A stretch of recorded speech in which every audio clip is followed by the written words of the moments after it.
I have nobody but myself to blame for the whole affair. It was my blundering that precipitated that unforeseen horror upon us both, my own stupidity that caused our downfall. The acknowledgment of my fault does not help us now. My friend is dead, and in order to escape an impinging doom worse than death, I must follow him into the darkness.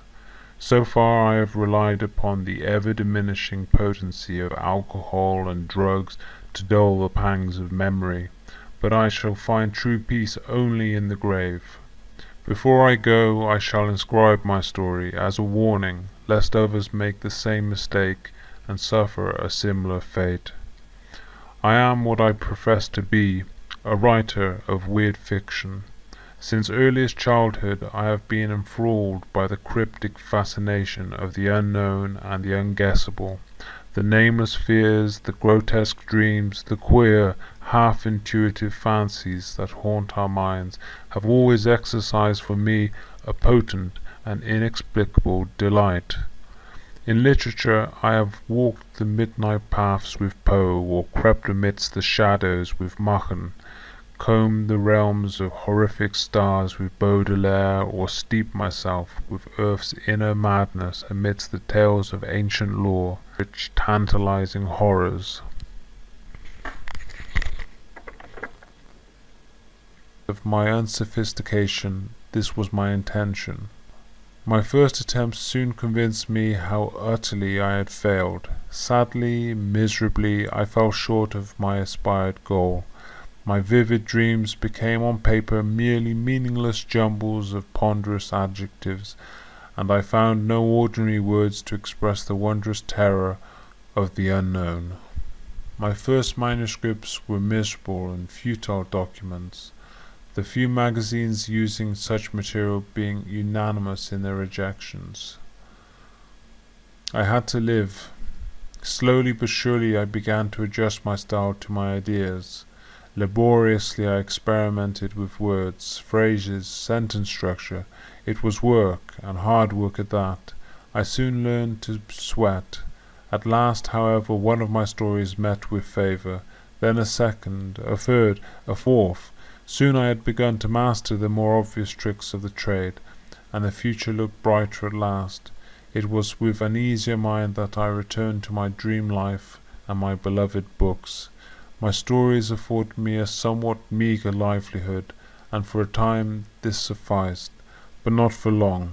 Ambition, ever an illusion, was the cause of my undoing. I wanted to write a real story, not the stereotyped ephemeral sort of tale I turned out for the magazines, but a real work of art. The creation of such a masterpiece became my ideal. I was not a good writer, but that was not entirely due to my errors in mechanical style. It was, I felt, the fault of my subject matter. Vampires, werewolves, ghouls, mythological monsters, these things constituted material of little merit. Commonplace imagery, ordinary adjectival treatment, and a prosaically anthropocentric point of view were the chief detriments to the production of a really good weird tale. I must have a new subject matter, truly unusual plot material. If only I could conceive of something utterly ultra-mundane, something truly macrocosmic, something that was teratologically incredible. I longed to learn the songs the demons sing as they swoop between the stars, or hear the voices of the olden gods as they whisper their secrets to the echoing void. I yearned to know the terrors of the grave, the kiss of maggots on my tongue, the cold caress of a rotting shroud upon my body. I thirsted for the knowledge that lies in the pits of mummied eyes, and burned for wisdom known only to the worm. Then I could really write, and my hopes be truly realized.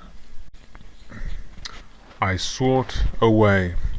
Quietly I began a correspondence with isolated thinkers and dreamers all over the country. There was a hermit in the western hills, a savant in the northern wilds, a mystic dreamer in New England. It was from the latter that I learned of the ancient books that hold strange lore.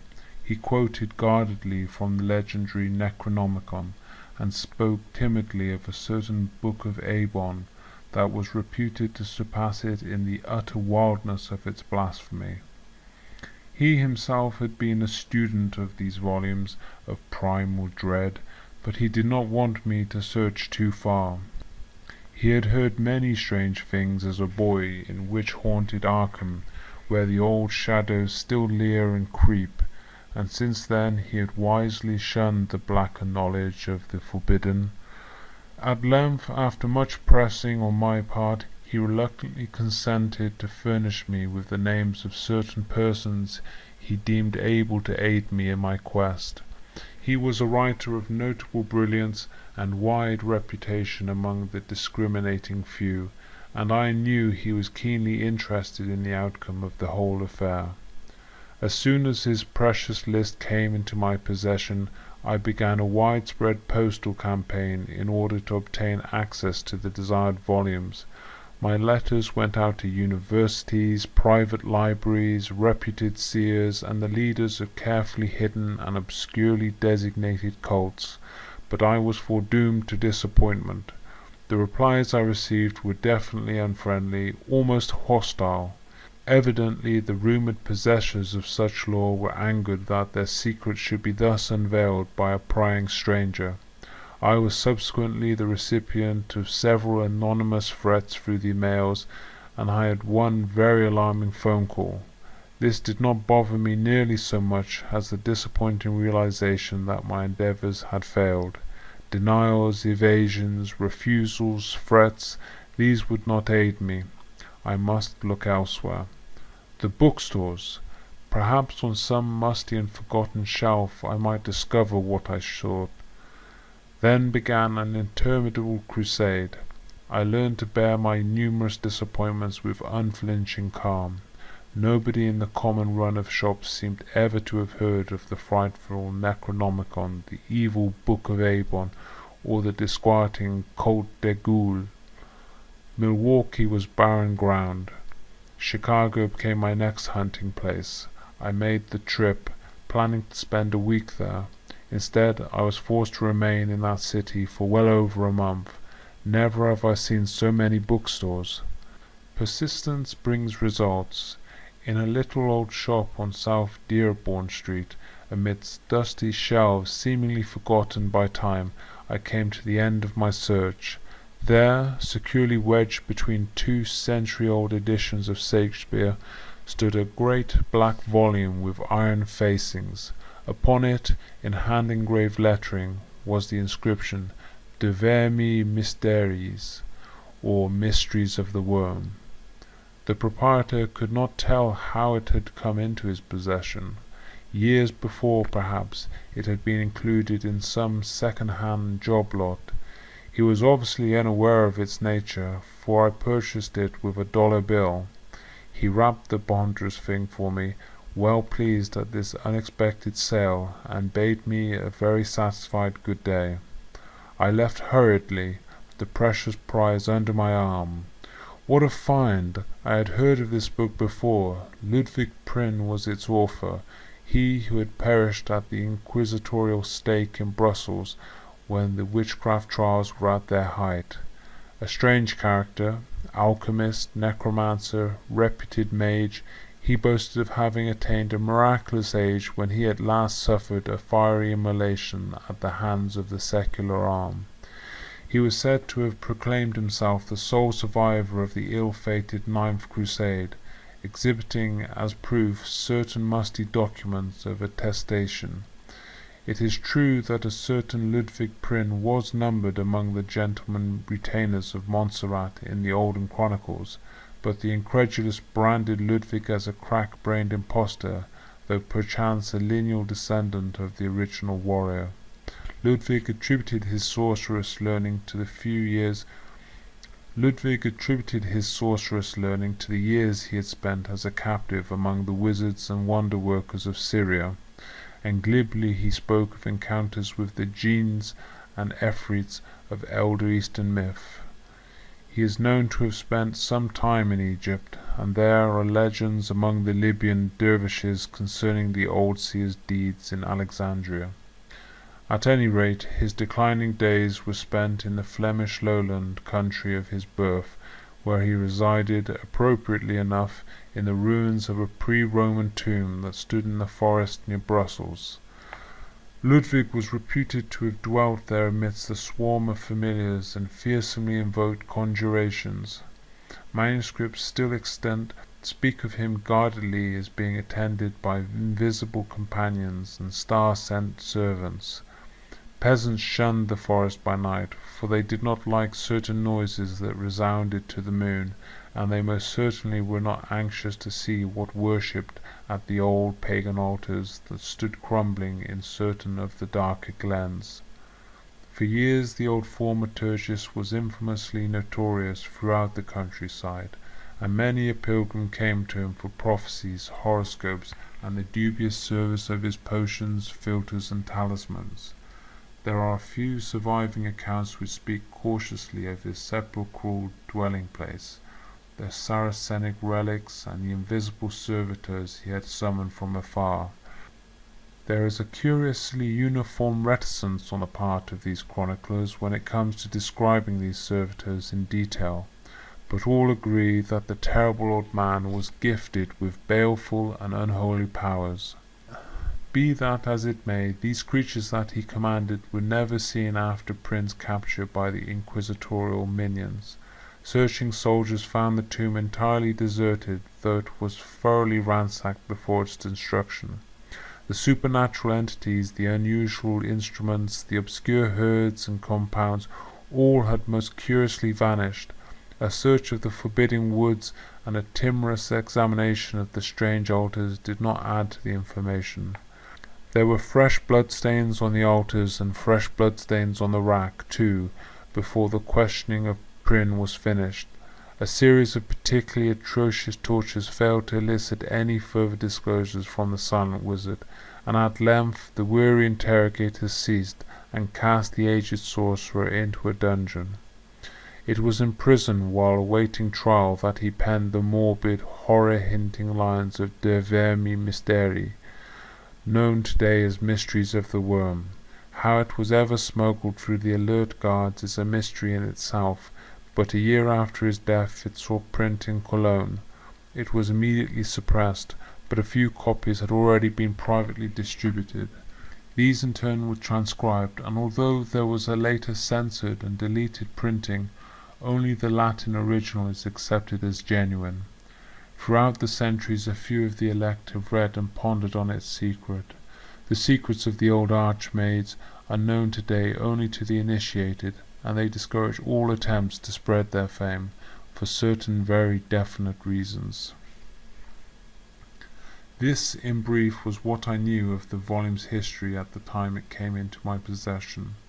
As a collector's item alone, the book was a phenomenal find, but on its contents I could pass no judgment.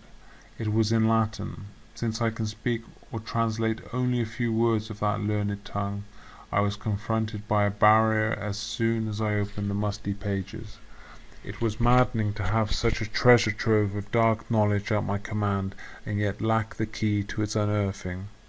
For a moment I despaired, since I was unwilling to approach any local classical or Latin scholar in connection with so hideous and blasphemous a text. Then came an inspiration. Why not take it east and seek the aid of my friend?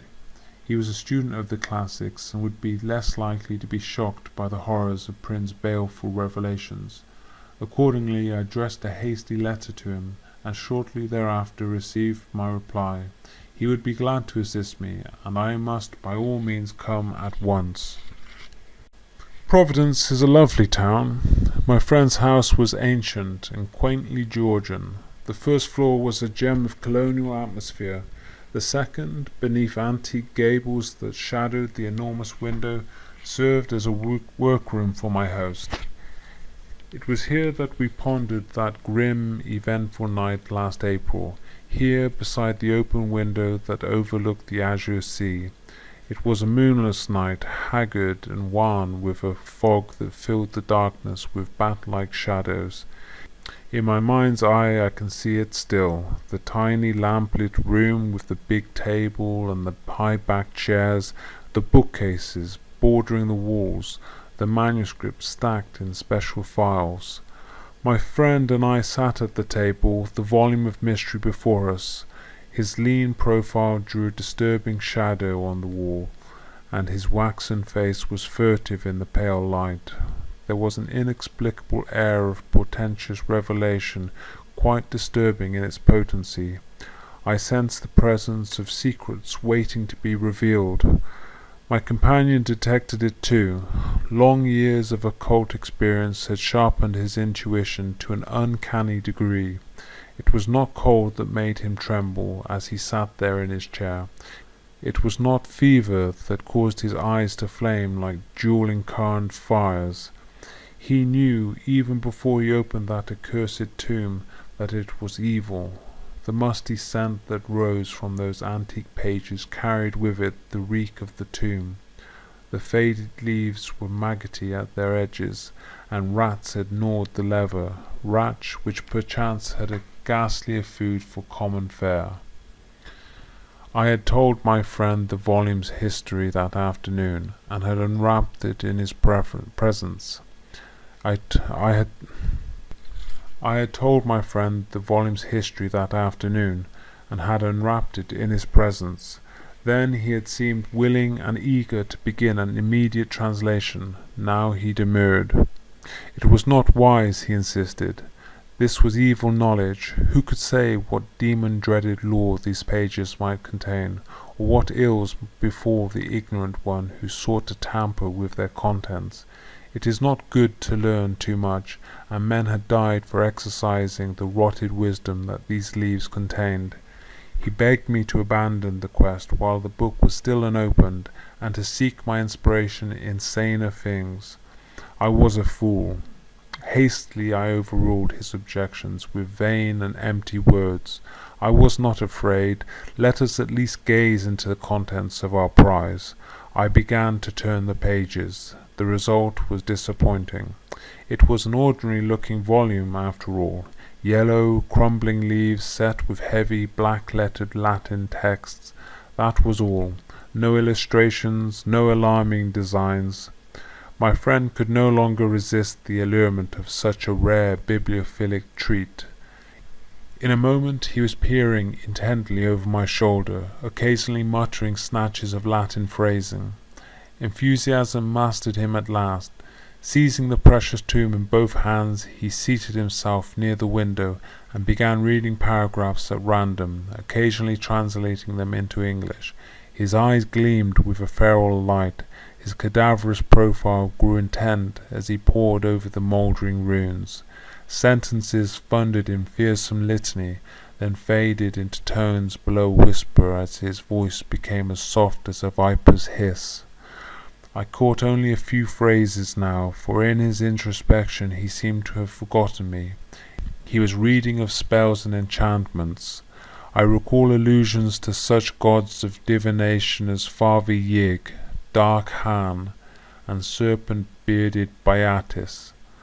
I shuddered, for I knew these names of old, but I would have shuddered more had I known what was yet to come. It came quickly. Suddenly he turned to me in great agitation, and his excited voice was shrill. He asked me if I remembered the legends of Prin's sorcery, and the tales of the invisible servants he commanded from the stars. I assented, little understanding the cause of his sudden frenzy. Then he told me the reason. Here, under a chapter on familiars, he had found an orison or spell, perhaps the very one Prin had used to call upon his unseen servitors from beyond the stars. Let me listen while he read. I sat there dully like a stupid, uncomprehending fool. Why did I not scream, try to escape, or tear that monstrous manuscript from his hands? Instead I sat there while my friend, in a voice racked with unnatural excitement, read in Latin a long and sonorously sinister invocation. Tibi magnum innominandum signa stellarum nigrarum et bufaniformis sadocuque sadue siculum. The croaking ritual proceeded. then rose on wings of nighted, hideous horror. It stabbed my soul with exquisite pain, even though I did not understand. The words seemed to writhe like flames in the air, burning into my brain. The thundering tones seemed to echo into infinity, beyond the farthermost star. They seemed to pass into primal and undimensioned gates, to seek out a listener there and summon him to earth. Was it all an illusion? I did not pause to ponder, for that unwitting summons was answered. Scarcely had my companion's voice died away in that little room before the terror came. The room turned cold. A sudden wind shrieked in through the open window, a wind that was not of earth. It bore an evil bleating from afar, and at the sound my friend's face became a pale white mask of newly awakened fear. Then there was a crunching at the walls, and the window ledge buckled before my staring eyes. From out of the nothingness beyond that opening came a sudden burst of lugubrious laughter, a hysterical cackling born of utter madness. It rose to the grinning quintessence of all horror, without mouth to give it birth. The rest happened with startling swiftness. All at once my friend began to scream as he stood by the window, scream and claw wildly at empty air. In the lamplight I saw his features contort into a grimace of insane agony. A moment later his body rose unsupported from the floor and began to bend outward to a back-breaking degree. A second later came the sickening grind of broken bones. His form now hung in mid-air, the eyes glazed, and the hands clutching convulsively as if at something unseen. Once again there came the sound of maniacal tittering, but this time it came from within the room. The stars rocked in red anguish. The cold wind gibbered in my ears. I crouched in my chair, my eyes riveted on that astounding scene in the corner. My friend was shrieking now, his screams blended with that gleeful, atrocious laughter from the empty air. His sagging body, dangling in space, bent backward once again as blood spurted from the torn neck, spraying like a ruby fountain. That blood never reached the floor. It stopped in mid-air as the laughter ceased, and a loathsome sucking noise took its place. With a new and accelerated horror, I realized that that blood was being drained to feed the invisible entity from beyond. What creature of space had been so suddenly and unwittingly invoked? What was that vampiric monstrosity I could not see? Even now a hideous metamorphosis was taking place. The body of my companion became shrunken, wizened, lifeless. At length it dropped to the floor and lay nauseatingly still. But in mid-air another and a ghastlier change was taking place. A reddish glow filled the corner by the window, a bloody glow. Slowly but surely the dim outlines of a presence came into view, the blood-filled outlines of that unseen shambler from the stars. It was red and dripping, an immensity of pulsing, moving jelly, a scarlet blob with myriad tentacular trunks that waved and waved. There were suckers on the tips of the appendages, and these were opening and closing with ghoulish lust. The thing was bloated and obscene, a headless, faceless, eyeless bulk with the ravenous maw and titanic talons of a star-born monster. The human blood on which it had fed revealed the hitherto invisible outlines of the feaster. It was not a sight for the sane eyes to see. Fortunately for my reason, the creature did not linger. Spurning the dead and flabby corpse-like thing on the floor, it purposely seized the dreadful volume with one slimy, sinuous feeler and shambled swiftly to the window, then squeezed its rubbery, viscous body through the opening. There it disappeared, and I heard its far-off, derisive laughter floating on the wings of the wind as it receded into the gulfs from whence it had come. That was all. I was left alone in the room with the limp and lifeless body at my feet. The book was gone. But there were bloody prints upon the wall, bloody swathes upon the floor, and the face of my poor friend was a bloody death's head, leering up at the stars. For a long time I sat alone in silence before I set on fire that room and all it contained. After that I went away, laughing, for I knew that the blaze would eradicate all trace of what remained. I had arrived only that afternoon, and there were none who knew, and none to see me go, for I departed ere the glowing flames were detected. I stumbled for hours through the twisted streets, and quaked with renewed and idiotic laughter as I looked up at the burning, ever-gloating stars that eyed me furtively through wreaths of haunted fog. After a long while I became calm enough to board a train. I have been calm throughout the long journey home, and calm throughout the penning of this screed. I was even calm when I read of my friend's curious accidental death in the fire that destroyed his dwelling. It is only at nights, when the stars gleam, that dreams return to me into a gigantic maze of frantic fears. Then I take to drugs in a vain attempt to ban those leering memories from my sleep. But I really do not care, for I shall not be here long. I have a curious suspicion that I shall see again that shambler from the stars.